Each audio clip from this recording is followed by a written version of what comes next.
Hey, welcome back to another episode of the Macauley Project podcast, where I, Steve, your host, talks to friends of mine and hopefully in the future some people I don't even know about their creative process in all sorts of different art forms and practices. Today we have a friend of mine who I went to school with back, years ago. Oscar Padilla. He is now training Jiu Jitsu martial artist. He teaches as well as competes, and we catch up on some old times as well as getting into his lessons learned from being in Jiu Jitsu and what made him get into it and all of that cool stuff while also maintaining living a normal life, because most of us are just working and trying to get as much done as we can so we can get to the creative passions that we love. So if you're just listening to the audio of this, sit back and relax and listen to some fun conversation with me and my buddy Oscar. And if you're watching the video, well, then just take it all in, because it's me, Steve. Anyway, here, let's throw the intro and get right into it.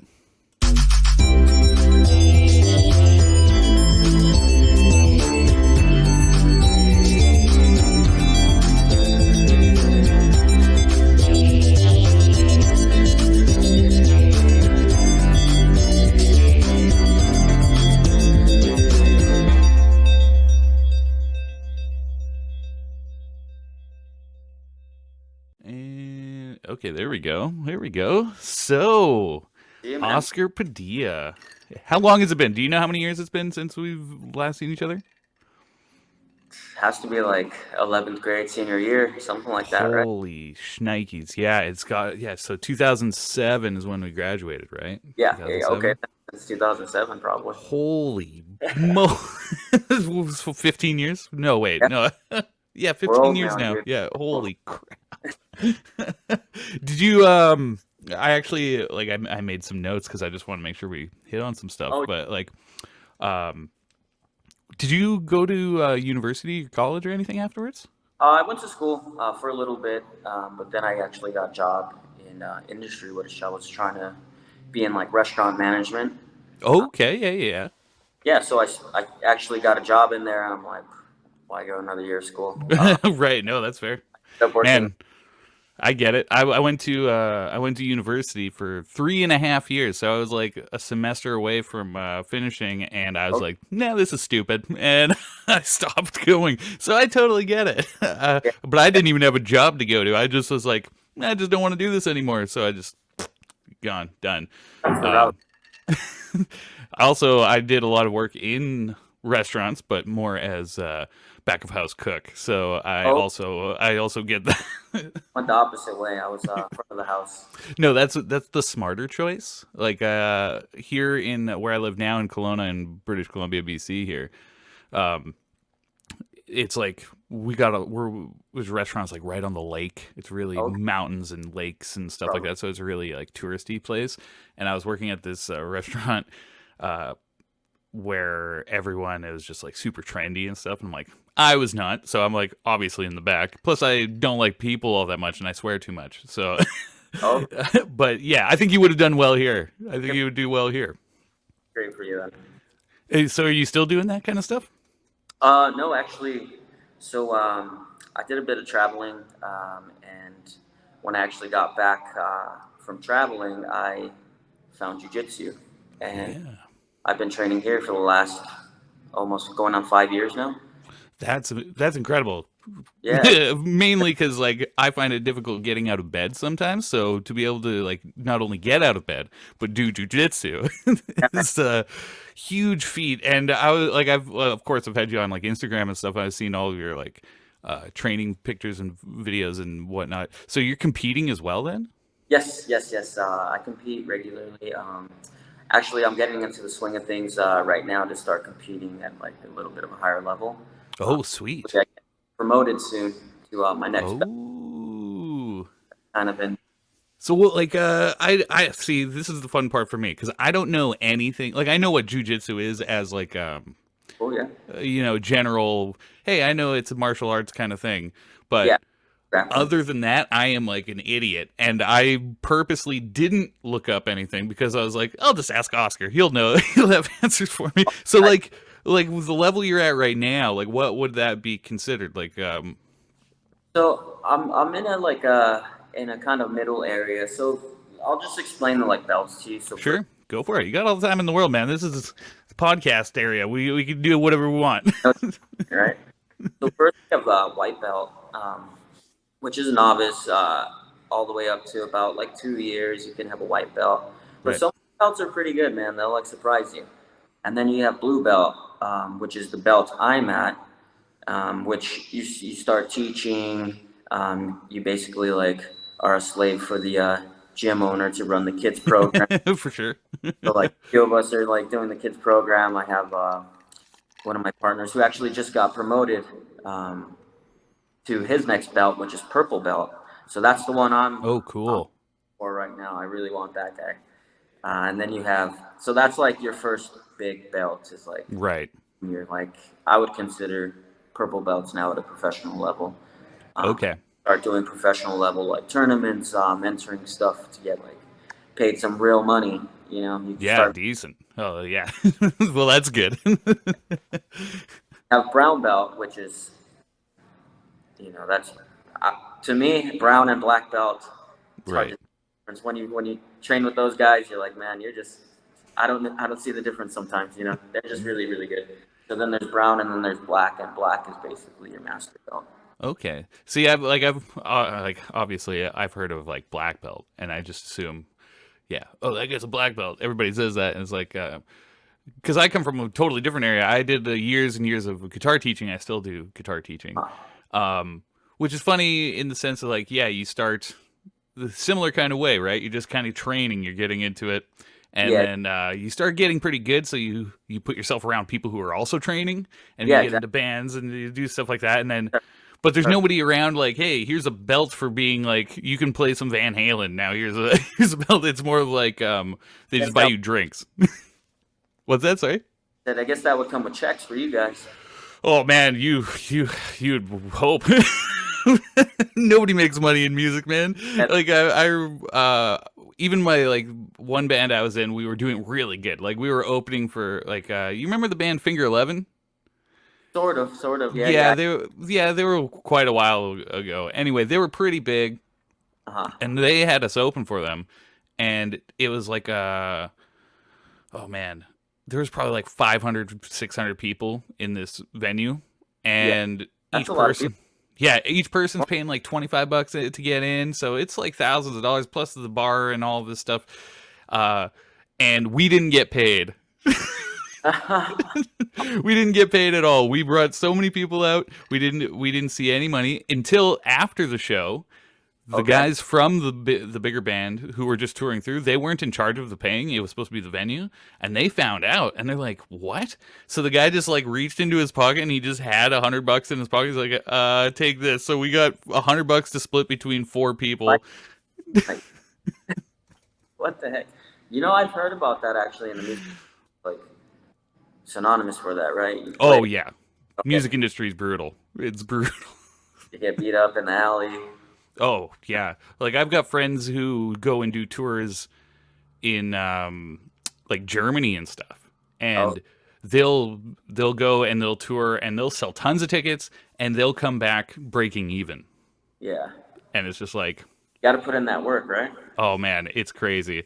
I you can, but I think it's like I like making music. I like playing music. And that dream that I had when I was like younger to reach that level has kind of been jaded, I guess. But at the same time, I haven't lost any of the passion for playing and whatever. It's just like it's now in a new venue. And so I was going to ask you about this. It's like, where did it come into effect? Where it was like, I knew you in high school doing all like track and field and all of that kind of stuff, which we can get into as well. But what I was wondering is like, where did you find the point where it was like, okay, I'm gonna take this to the next step, to the next level, rather than just like doing it on your own?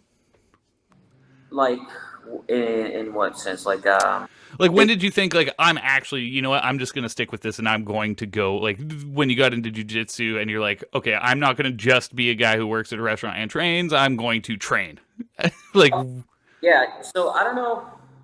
It's like always been a part of me where like if I'm doing something, it has to be like the best thing. You know what I mean? right. And like with like sports in high school, it was like once you got to varsity, I needed to get to that next level, but I realized I couldn't.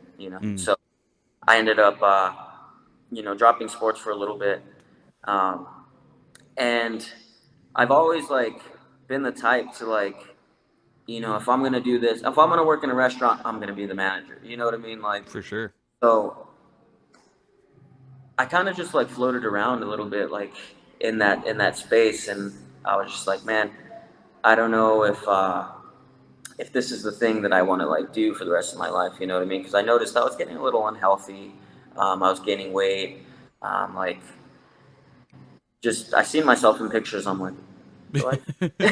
Yeah, restaurant life, Yeah, man. yeah, Try being near the food all the time, and you're just like, nah. yeah, yeah. And then but when I found that's like I started doing it, and I realized like, man, this is like so fun. I'm a guy. I'm like a physical guy. Like I remember even after track practice, we'd go and like have boxing after at Pablo's house. Remember that? Oh Like yeah, yeah, yeah. dude, Yep, we'd always have like some like rough house going on like as guys growing up. Either skating or doing whatever kind of sport. yep. And so like it just kind of resonated with me, man. And like just everybody around was kind of cool, and it was like all just a bunch of like men. You get in there, there's no ego. Like it's just I was talking to this is the thing about jiu-jitsu. I was talking to one of my friends earlier actually at open mat, and he's telling me he's like I'm only normal when I'm here. Everywhere else I'm like everything's like bothering me. Like I can like this guy's like trying to fight me, and I'm like I'll beat this, I'll kick this. Right. You know what I mean? I'll do this, I'll do that. But when I'm here, like everything's in check because there's those dudes that are bad. Yes. Yes. You kind of have to be humble. You know what I mean? And like the humbleness that comes with it is like what kind of keeps me going. You know what I mean? I totally get that. I totally get that. I Yeah, remember being like, this is like now I'm 32, turning 33 in a month. When I was like 22 and I first started playing in bands, I was a prick. Like I hated my jobs. I hated anything that wasn't playing music yeah, or doing something like that. Everything, like you said, everything agitates you. Everything just feels shitty. And then I'd get to a venue and I would be like, yeah, let's play. But I brought that energy with me, and it was like, it took years before I started to realize when I started getting around guys who had been playing longer and uh, the humble, you get humbled real quick when uh, you see somebody who's been playing stages for 12, 15 years yeah, longer than you have. hey, And you're hey, just like, oh, that's how you do it. yeah, yeah, yeah. Totally. Yeah, it's totally relatable. I mean, there's always going to be that. You know what I mean? Hmm. But I think to get back to your original question, like what made me um, kind of pursue this Yeah, yeah, yeah. as like my avenue of like living now is once I started teaching, man. So I got my blue belt relatively quickly, and then we started doing the kids program. Me and the group of guys that got promoted, and I'm like, man, I love like teaching this. I Hmm. love like doing this. Now, how can I do this and not Right. stop, right? Hmm. So basically, now I'm teaching a lot more, um, doing a lot of private classes, which is like really that's where the like cash is coming in, where I'm starting to not have to do these like odd jobs, outside of here, which would be like some delivery gigs, um, ride shares. Perfect. Yeah. So, once I get to that next belt, I'm pretty sure I can make this into a full time gig and No doubt, man. start working this forever. When I started teaching guitar, like I didn't make any money when I was playing on stage. It all went into gas and drinking. But when I started teaching guitar and got around, I fell into a job. A friend of mine was a bass teacher, and he's just like, "Oh, there's a spot for a guitar teacher." I'm like, "Put me in there." And then all of a sudden now I've got 60 students a week, Yeah, and they're paying me, and I'm like, wait, why would anybody go and do the stage touring when you can just when you can teach yeah. and they actually have a check for you? You don't have to like wait for it at 3 a.m. after a show, hoping that they'll give you some cash. It's like, oh, this is way better. How is it for you teaching the kids? Because I found for myself it was like, I learned way more when I was teaching those kids than I ever did just like trying to Yeah, learn on stage. yeah, yeah. So it's like when you're teaching a technique, you really like. So I was laughing about this yesterday, actually. When you're teaching a technique, you'll start to see like where you taught it wrong once they start doing it, and you're like, Oh yeah. your hand goes there, then you raise your hand. Everybody, look here. I actually taught this wrong. You have to put your hand there. They were right, you know. So it comes with its challenges for sure, but yeah, like you said, like you learned a lot more from doing it over and over and over and showing somebody how to do it. And yeah, that's once I started like doing a lot more teaching is when my skill level actually like increased. Um, Yeah. Yeah, and and that's like, oh man, teaching, like I still do it. I don't do it like I don't do it full time anymore, but I always make sure that I have at least a couple students going at any time. So it's uh, like you keep that beginner level kind of attitude towards things. mhm. When did Yeah. you start feeling like you weren't a beginner anymore? Um, I still feel like I'm a beginner. Perfect. That's a perfect Like, answer. like Because the same. like I said, there's those guys that you're like, all right. So for example, there'll be guys that'll come in my size, and Yeah. like I could kind of do whatever I want. Like, you know what I mean? Like they're never gonna submit me. Hmm. But then there's the guy that's been training for 15 years, who could do whatever he wants to me, and I'll never submit him. You know what I mean?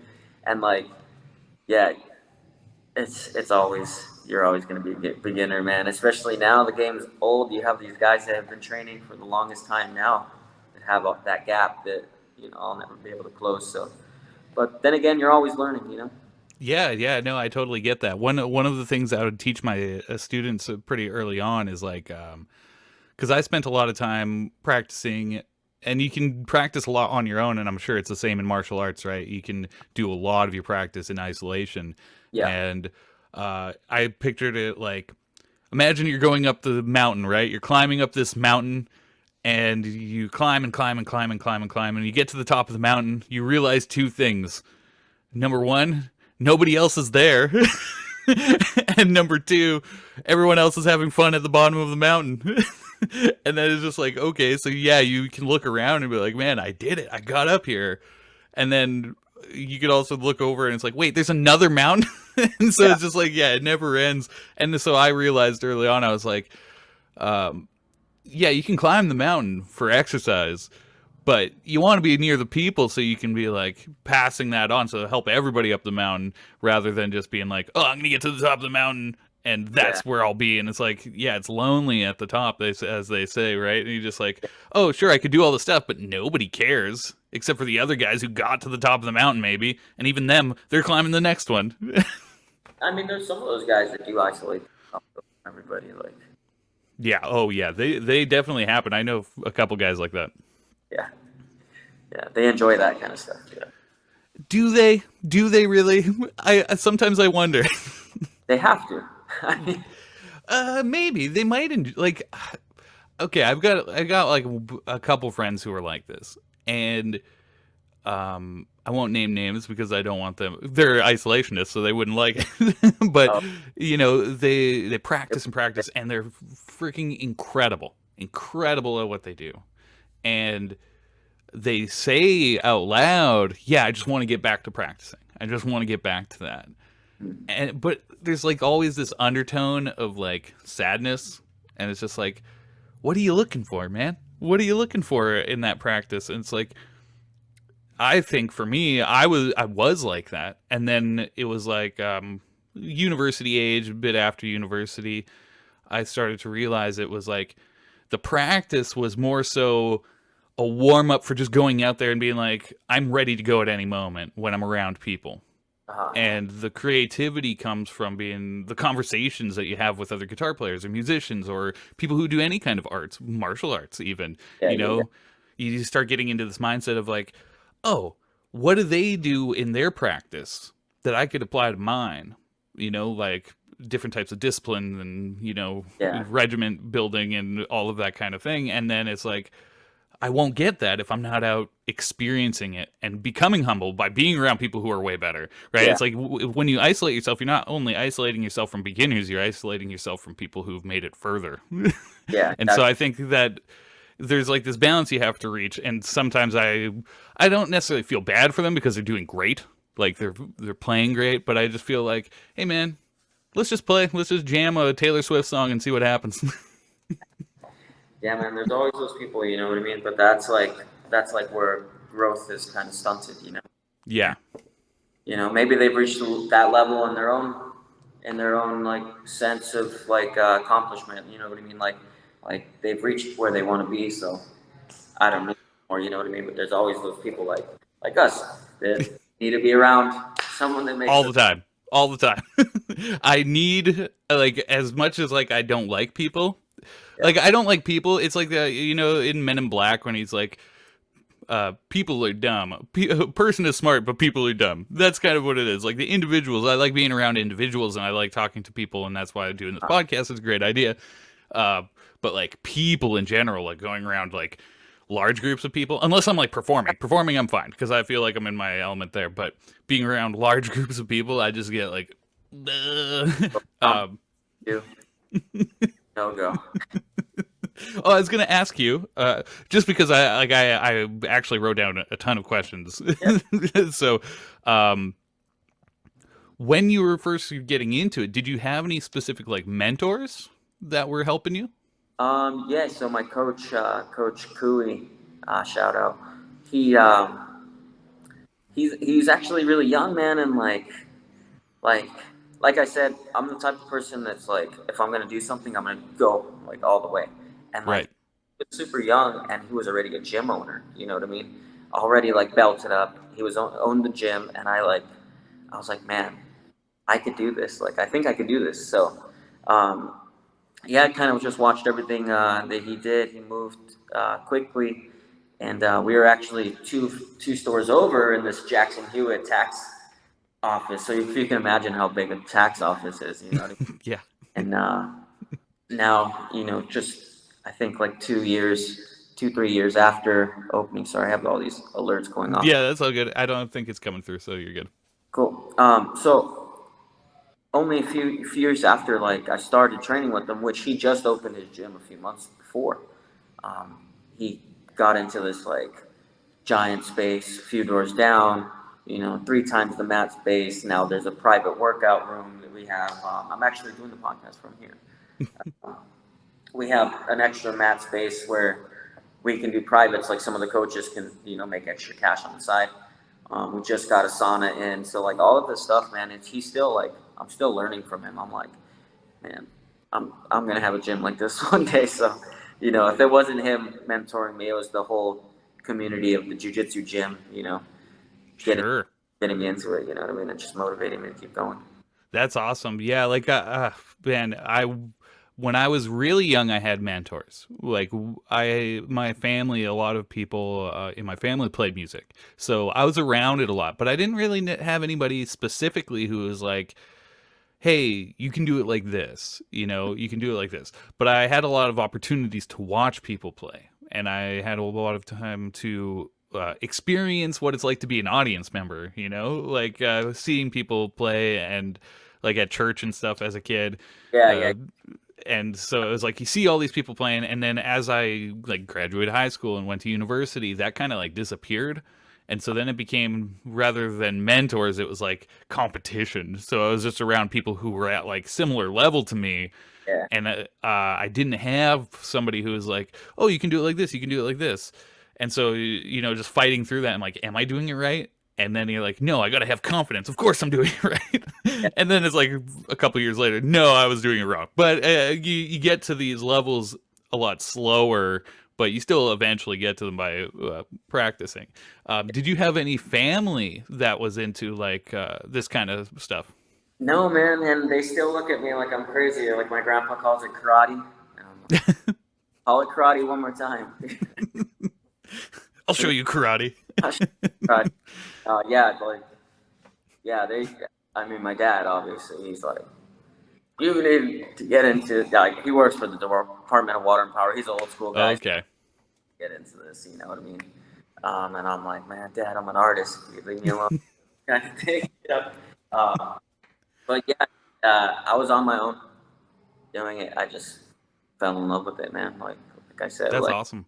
yeah. When I did some traveling, I kind of isolated myself a little bit from like older friends, kind of like old relationships. And then once I got here, I met like this whole group of dudes that were like in the same kind of space as me, same mental space, and we're still all really tight. We're Yeah. all in the game, whether it's here or there. We're still like, we're still boys.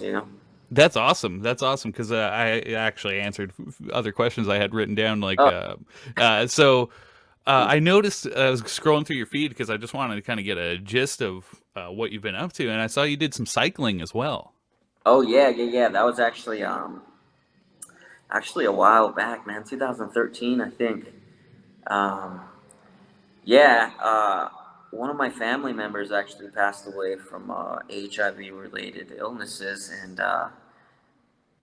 and it was a bike ride actually to raise money for HIV and AIDS awareness, and so that was a 7-day bike ride from San Francisco to LA, and Holy, yeah, man, it was pretty intense. Like that's I didn't crazy. really do much cycling before that. I was just like, Oh wow.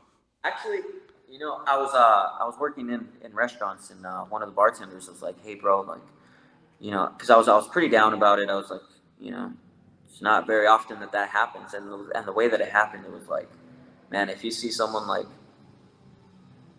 go to the hospital to like their time, it's so fast. It was so fast, and it was like Right.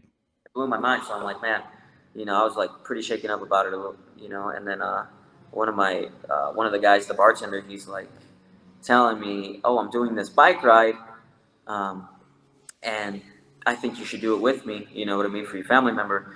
And I was like, "Heck yeah, dude, but I need to get a bike." And he's like, "Dude, I got one for you." And he sold it. He sold me this really nice bike for like $200. I'm pretty Nice. sure it's $1,000 bike. So I'm like, "You sure, bro?" Like, all right, you know. And Crazy. started riding a little bit. But the funny thing is, this guy actually dropped out. He didn't do it, so it was just me, right? Oh I had, wow. oh, I had a random tent mate, which was awesome because he was like some superstar cyclist dude who was like at the camp. Every time I got there, the camp was already set up. He's like already asleep because I didn't ride, so it took me forever to get back. Like it took me like 13 hours to do the whole one leg, Right. where other people it took them like 5, 6.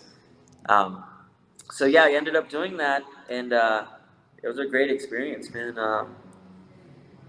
Yeah, it was really really good for me. I think it got me out of my shell, like kind of being forced to do something. Like I was always the kid when I was growing up. I was like, no, mom, I don't want to go up and ask for ketchup. You know what I mean? Like I was like always scared to like talk to the register people, But I think doing things like that really like got me into like who I am now, where I can just do my own thing, and I really For sure. that experience was like one of the big motivators for that. That's super cool. Like I man, I can't even imagine just like picking something up like that and be like, "Oh man, yeah, yeah, now I'm just doing cycling for 7 days straight." And, and it's like, do you still cycle? No. That was it. Those 7 days was enough for an entire lifetime. Oh, no, no, no. I cycled for like a few years after that, like instead of using my car, I had like a fixie. I thought, Okay. you know what I mean? I Mhm. freaking jamming on the streets, running red lights. But I got over that. I'm like, no way, I'm picking chicks up on this. You know? Yeah, No, that's fair. That's fair. yeah. Got a car. Had to get a car. This is actually a perfect. So, like, obviously, you have lots of different motivations for doing what you do. But I was curious too to make sure to ask you, of like, what's your process like? What's your day like, or a week like in the training for that you do? So, um, like today, for example, I had I woke up say like 5:30. Um, you know, got my coffee in, got cleaned up, and then I showed up to the gym about like 6:15, and I had a private ready. Usually it goes a private in the morning, and then I'll teach like a morning class, um, and then I'll have my own training, and then I'll do kids classes in the afternoon about 4. So the schedule's kind of like from 6 to about 12:31. I'm training, and then I go home, take a nap, come back, and then we have kids classes, 3 kids classes, and then depending on what day it is, if there's a break, because we have Muay Thai as well, Oh, um, crazy. which I used to train a lot, but recently, you know, I'm focused on getting that next belt. I need that promotion, so I haven't been hitting that lately. So we rotate adult classes. So depending on the day, I'll stick around and do my adult classes, and then take off. So maybe by 11, after I sauna, I'm home, and then I do it. Crazy. Is that like every day, or do you get like certain days it's off? like Or it's like 3 4 days a week. that's Like that. crazy. Yeah, and then the other days I'm either working like Uber, Lyft. I like Sure. so man, that's a cool gig, dude. And it's like helping me close the gap. You know what I mean, to pay my bills and have things that I like. So I don't mind working. Hey Working. man, this is another reason why I want to do this podcast, because it's like I listen to the like bigger podcasts, and it's like celebrities talking about doing the work. It's like, of course, Chris Hemsworth can get in shape. He gets Yeah. paid millions of dollars to do it literally every day and do nothing else. Of Exactly. course, these people can spend time on their music, and they can spend time in the studio and all of this stuff because somebody else is footing the bill. And it's Yeah. like, I want to talk to people who are creating and doing these things while also still living a normal, existence of like, hey, I got to go do this. Like, I work full time doing boat detailing and polishing and stuff like that. So it's like in between.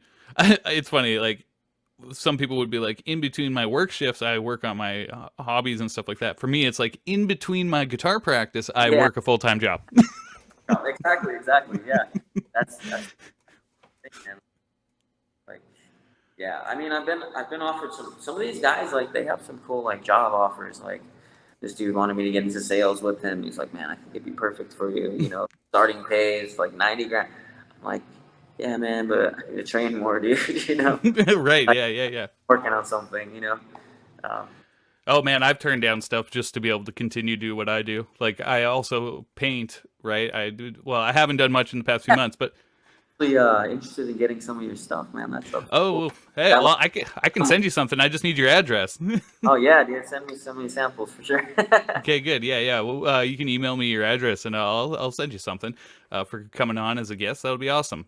Yeah, Yeah, dude, like I do painting, and it's such a weird thing. It's like I will spend, or when I was really into it, I was doing like 6 to 8 hours a day painting, and then I would also practice guitar for a few hours. And it's like there's no time for anything else. And so when the pandemic hit and everything got locked down, I'm like, this is the best thing ever. dude, that's crazy that you for that. A lot of us like not okay, not training. You know what I mean? Like some of these guys, they need to train like every day to stay mentally right. You know what I mean? They need to let out that aggression. They need somewhere to like this is some guy's man cave. You know what I mean? Yes. Might not have the man cave at home. This is where they go to get away from it all. You know what I mean? And during the pandemic, we actually opened up in my roommate's garage. We had this like detached garage from this house, right? Oh And yeah. somehow this guy, my roommate, had like 15 mats just like in the garage, right? And I'm like, dude, I'm gonna clean this up and we're gonna train in here. And we called it Covina Combat Club. I made a logo and everything, man. It was so cool. So like people would come by and train. That's And awesome. yeah, so we kept our gym like alive, and then we did the whole backdoor entrance for our place. You know what I mean? That's cool. It's like I consider doing like exercise or any kind of like art, it's all the same creative energy, man. It's all like I want to build something, whether it's myself or my skills or a painting or whatever, and this creative energy comes along, and then I notice like it's not necessarily just the practice of doing the thing. Like I felt I got better at a lot of different things when I would do guitar. So it's Yeah, like I'd be practicing guitar and I would, especially when it was like a practice rather than just like, oh, I'm going to sit down and play guitar for an hour, like a hobby. It was like, no, I'm in the practice of guitar playing and building a regimen. And then I found I was getting better at everything else in my life. It was like I can organize better. I could talk to people better. I know what I want more because yeah, I've spent that time building this regimen, building a discipline yeah, with through creativity. And then it was like, okay, I can do it like this. And then all of a sudden you get creative in other ways. It's like, okay, now I need a space for it. And then you start building the space, and it's like you have to be creative in every little aspect in order to be creative. And so it's like it's funny. Once that creative energy is starting to come out, it's just everywhere. And it's a fun thing. And I'm surprised it's like more people aren't just like addicted to it constantly. yeah, yeah. Like doing what you love is like fun, you know? Oh, it's so good. Yeah, especially if you can do it all day.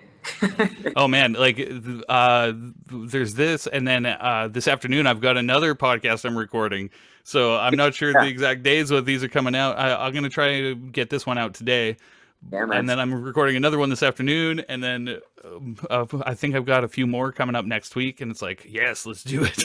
Yeah, yeah. Because man, you just got to keep grinding, you know. And once once you like keep going, just like how I'm doing here, I just right now it's nothing It's but then super fitting that you're in the gym right now. It's super fitting that you're in the gym right now yeah, talking about this. I need a shower pretty soon. I'm like in this kind of sweat. Like, Yeah, man. No, that's cool. We won't go too much longer. I have just like a couple more questions, if that's yeah, okay. yeah. Um, so the first one is what I like. Actually, this just plays right off of what we were just talking about. But what kind of lessons? Like, what do you think? Like, some of the biggest lessons you've learned about living have you gained from doing your practice? Oh man, finishing things for sure. Um, Getting things done. Like it's easy to kind of just throw your shirt on the floor, you know. Oh, And I know how easy it is. I do it all the time. yeah, now I'm like, all right, if I'm gonna clean this, I'm gonna clean it. You know what I mean? I have to just finish it. Um, yeah, like you said, discipline coming from if for example, if I'm lazy on a flow, say we're doing passing, for example, this is where you're passing your opponent's guard. If you're like lazy with that flow, or you don't do every step, it's not going to work 100% of the time. So that kind of mindset kind of sticks with me with like, say my car is dirty or something like that. You know what I mean? Like if I don't do this, clean this now, it's going to build up over time, and then it's going to be harder to clean. You know what I mean? Same with like, dude, picking up the dog crap in the backyard. I'm like, man, if I don't get on this right now, like, you know, Yeah, I totally get that. That's yeah, definitely, definitely. I feel that 100%. It's just like, and then I notice everything slips when I stop practicing. yeah, yeah. It's like some days you're like, man, everything's falling apart. You know? It's Yeah, like, oh shit, I haven't played guitar in a week. No wonder yeah, everything's falling apart in my life. And exactly. then people's like, oh, you play guitar all the time. I'm like, I'm barely holding on by a thread here. If I'm not playing guitar, my life is done. Yeah, yeah, yeah. Okay, here's a question I came up with this week because I wanted to ask a question to everybody who comes on this podcast. I didn't do it the first one, but I'll have him back. It's everybody always says like, what advice would you give to your younger self now that you've done it? But I don't. I want to do the opposite.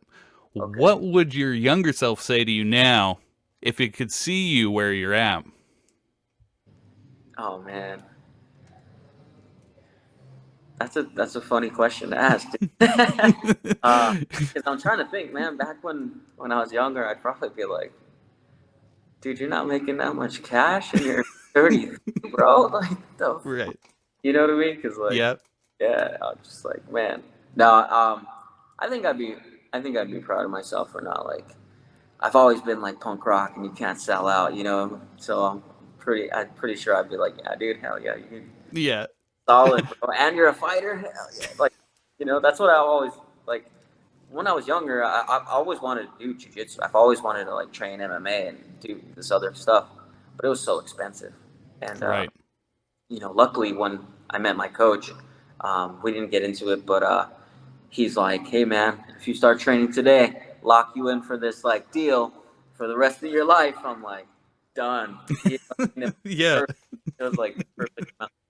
Yes, now I'm getting paid to do it. So Yeah, man, that's incredible, and yeah, I think it's so funny to think about what your younger self would say about your yeah, current self, rather than the other way. It's like obviously you're gonna be like, "Hey, man, don't do this, don't do that," and it's like I don't want to hear that. Everybody knows that. Everybody says the same thing. Is like, don't be a fucking idiot. But if you're a younger person seeing yourself in the future, and you're like, oh man, you have a car, like, yeah, and then you start to be a little more, feel a little more gratitude. It's just like, yeah, hey, you know what? I'm doing all right. I have a place to live. I'm not dead yet, so that's a good thing. I can eat whatever cereal I want. Like that's pretty cool. yeah, yeah. I'd probably be like, rock on, bro. Yeah, man. Yeah, yeah. See, and like, I even just hearing you talk about your younger self, I feel good now. Like, I feel like, yeah, man, that's Yeah, awesome. punk rock, don't sell out. Yeah, exactly, exactly. Oh man, what else did I have on here? Make sure I get in before. You know what? I don't know. I think that was pretty awesome, man. I feel good. Like, I feel like now I want to go practice. Yeah, dude. Hey, man.